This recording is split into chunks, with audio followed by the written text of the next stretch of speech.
it's a great honor to receive this award.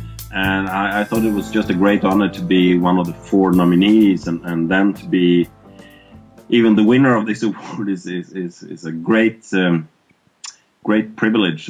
It's quite a big responsibility to keep on working and building the knowledge about what cluster is and how the effects of clusters can shape the future of the European Union's growth possibilities. Yeah, of course. I mean, to be elected by the people working with this on a daily basis is really thrilling, and that gives it even more.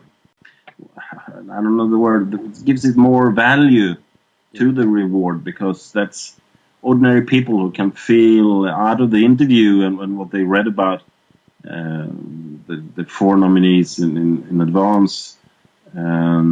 A value about what we do, and I think that is really thrilling.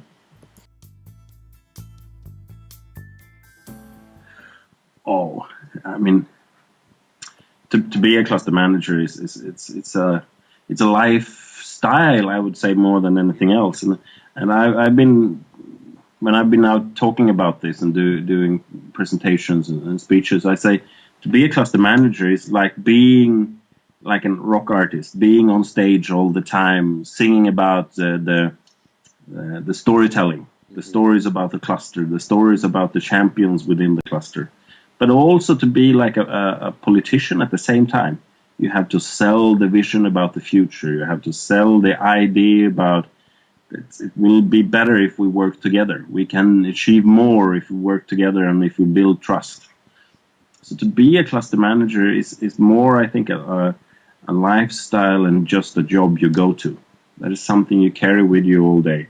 And one of the important things is to be a really good presenter, to be a really good speaker, to sell the vision, to always talk about the vision of working together, the vision about innovation, the future, and to work internationally. So the skills in presentation technique and the skills in being sort of a presenter, an artist, and a performer I think is really important. And on the same hand, of course, you need to be able to keep track of all the ordinary business things like numbers and organization stuff and the whole thing about running an organization like a cluster, taking care of the companies, the universities, the different government and regional government organizations. So it's a challenging job. It's a challenging life to be a cluster manager. So it's not only a full-time job, it's a full life job. Yeah, I think so. I think because you're always on the job, because since you're meeting so many people, you have to go far out in the forest if you're going to be relaxed. And hopefully you have to turn off your cell phone and computer and wireless networks and everything else as well.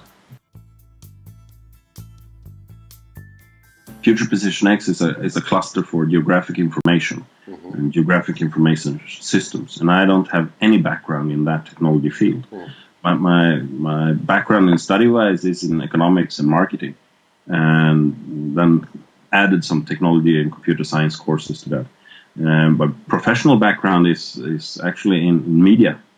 I've been starting up and running a commercial radio station for several years. Sweden was one of the last countries in Europe who got commercial radio in 1993. So that's where I started out. And then I've been working quite a lot with research about how internet affects daily life, the impact of internet on society and people, and building up a global research institute. It's working in 30 countries today. So that's where I spent my years before I started at the FPX. And the reason they recruited me into FPX to build the GIS cluster was that I'm good at building these organizations. I'm good at telling these stories and getting people involved and engaged in these kind of organizations and questions. I think for me as a cluster manager and for our cluster, and most of the clusters has reached a level of engagement from its member and a volume in member, and the coming years will be a lot about international cooperation. We are, all of us, not independent from which kind of city, we are mostly too small by ourselves, and we also need to be working a lot more with combinations of technology areas. How can we implement geographic information technology and knowledge into other areas? We're working a lot with healthcare, we're working a lot with environmental monitoring, and I think this combination of clusters will be a big challenge for the coming years, and the way for us to keep on building new values and adding values to our companies and our members. So the international aspect will be one of the biggest things for the coming years. And in Europe, between us, we have to do this. And then we have to go together out on the global market to be able to be competitive.